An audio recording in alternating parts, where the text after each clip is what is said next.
Okay, today is November 22, 2025, Saturday. May ipadadala po tayo na ito yung isa sa in-FB live natin na naka-promo package na manicure finger grape saplings, Catawba grapes, dinagdagan ko na siya, and then dalawang Black Riviere grapes.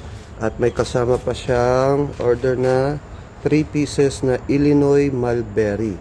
So, ang lahat po na yan ay pipick upin ngayon today ng customer natin na taga Malabon. So, papackage na po natin yan.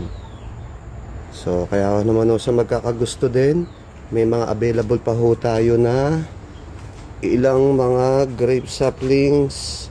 Kaya lang din na ito naka-promo package. Tapos mga Illinois mulberry, Himalayan mulberry, guapon, acerola cherry, and magic berry, and pear.